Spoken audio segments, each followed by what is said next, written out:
no debate for me. I'll put it in trash. But I have seen Bruce Lee movies, and I mean they look cool. They look cool in a fight. It has a really long history, right? Of going back to the Roman Empire, even to ancient Egypt. And alright, today I'm gonna be making a tier list of martial arts. Not which one looks cool, but based on their like physical effectiveness in a physical fight, in a street fight.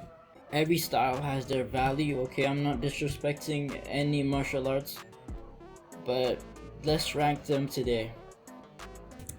Okay, so I have the tier list ready here for you guys. Let me introduce you to the tier list. We have most effective here at the top, is probably being the most deadly if you use it in a fight, the most valuable ones. And we have the second one here below most effective. We have effective, and then we have okay on the next one.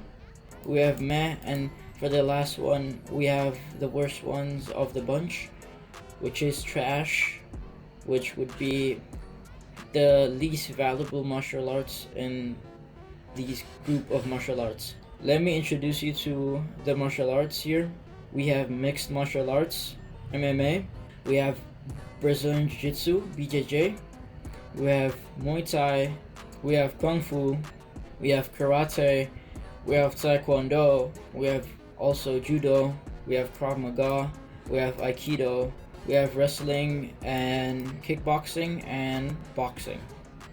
Alright, let's start the tier list. We have MMA first, which is mixed martial arts. I would put it in most effective, okay? Hear me out. This is a mix of all of these good martial arts.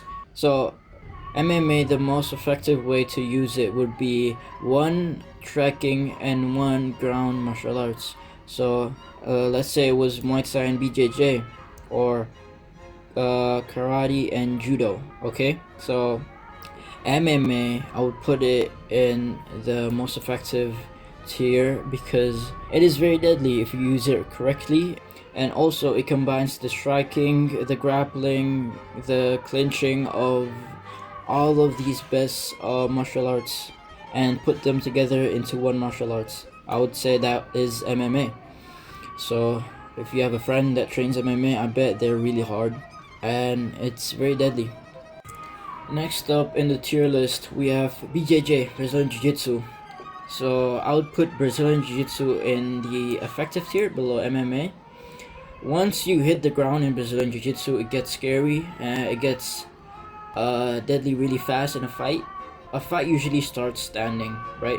So once you get to the ground, I would say BJJ would be the most effective fighting martial arts on the ground. The reason for that is Brazilian Jiu-Jitsu has chokes, has joint locks, have body locks, have leg locks, arm locks. You get the gist of it, but it has no striking game at all. So if you're really going to fight, you have to match it up with another striking martial arts, okay? So that's why I would put BJJ in the effective tier. Next up in the tier list, we have Muay Thai. So Muay Thai is the martial arts that I use, that I train in, and that I practice in my academy. And I've been training Muay Thai for 4 years, and it hasn't disappointed me yet. I've been in 2 matches in the past, and Muay Thai is a really lovely martial arts. I'm truly grateful that I am a Muay Thai fighter, and I'm also a Thai person.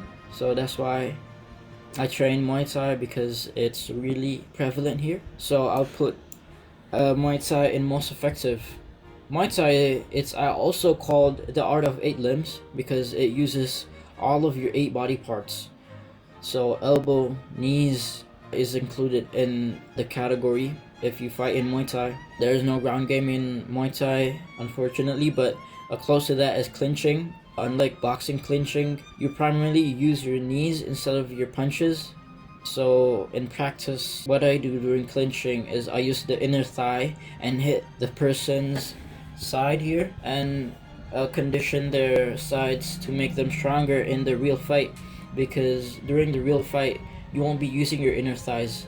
Your opponent will be using their real knees, which, if you don't know, knees are really sharp and pointy, so it can get really bad bruising to the side of your body if you don't condition it well during practice.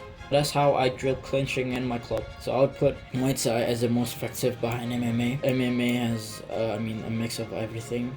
So yeah. Next up, we have Kung Fu. So I don't know anyone who does Kung Fu except for my grandpa, who is a black belt in Kung Fu. I would say Kung Fu isn't really a martial arts. I would say they're more to a dance and more like a painting art than a martial art. I'm not saying that it's not effective in a real fight against an unpracticed man, but I would say Kung Fu is in the okay tier. I don't have any knowledge in Kung Fu, but I have seen Bruce Lee movies and they look cool. They look cool in a fight.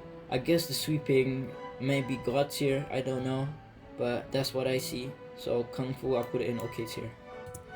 Okay, so next one we have Karate. I would say Karate is in the okay tier. Same as Kung Fu. I would say it's better than Kung Fu because I know a lot more people who do karate than Kung Fu.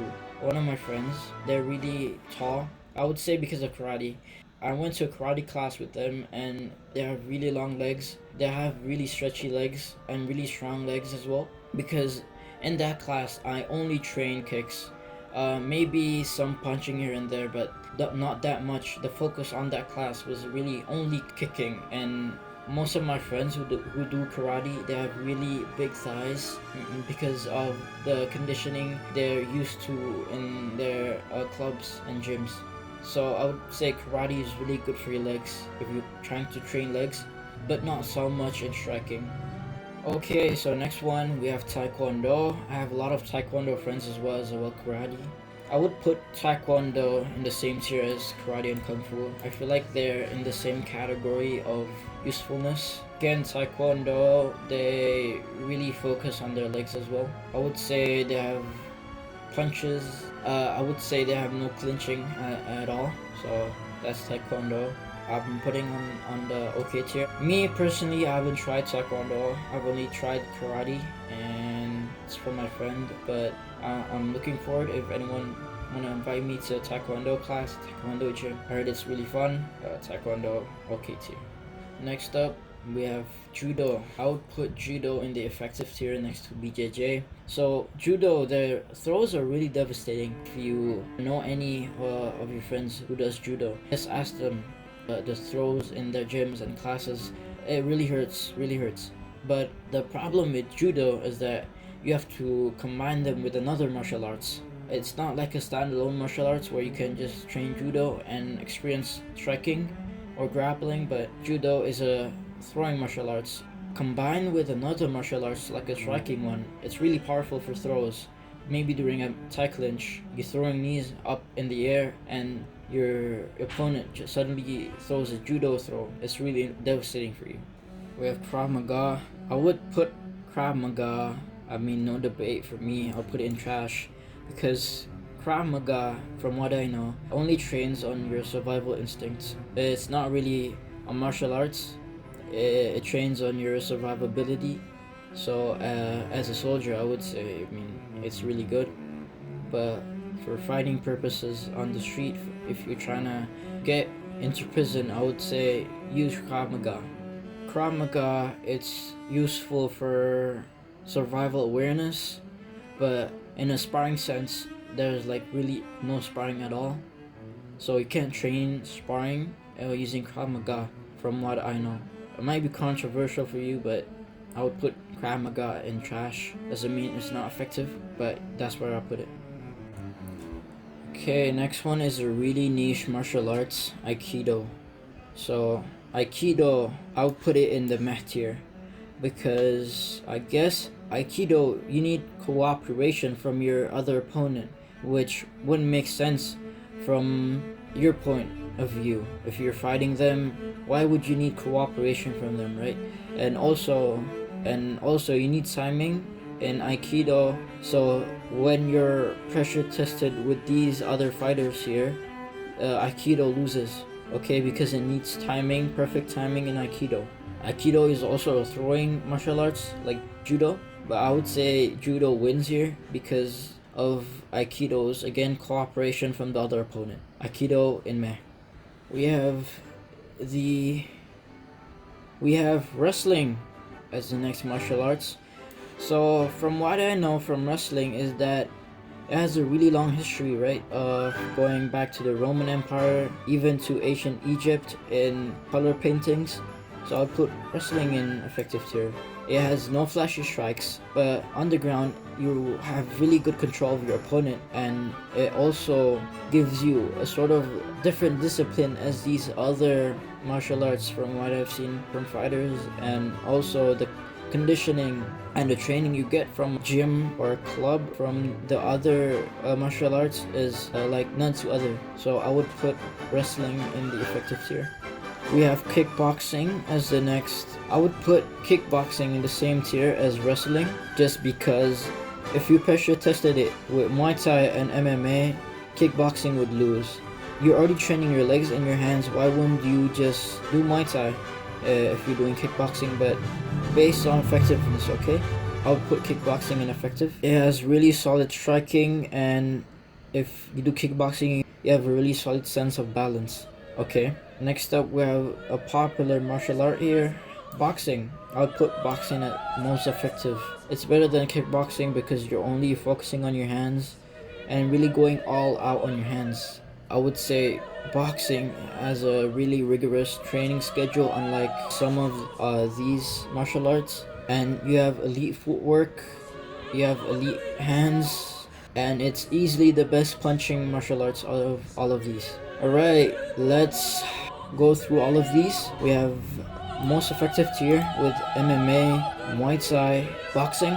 We have the effective tier with Brazilian Jiu-Jitsu, Judo, wrestling and kickboxing. We have the OK tier with karate, taekwondo, kung fu. We have the meh tier, niche tier, aikido. And we have the trash tier with Krav Maga.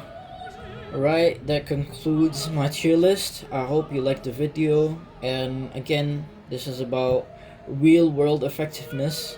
What would work in a fight. And if you disagree, tell me why. Every martial art has its value, like Krav Maga, but there's high values and there's low values, okay? There are some martial arts that are better, but in the end, an unpracticed man is always worse than someone who has practiced martial arts mentally, physically. So, yeah, goodbye.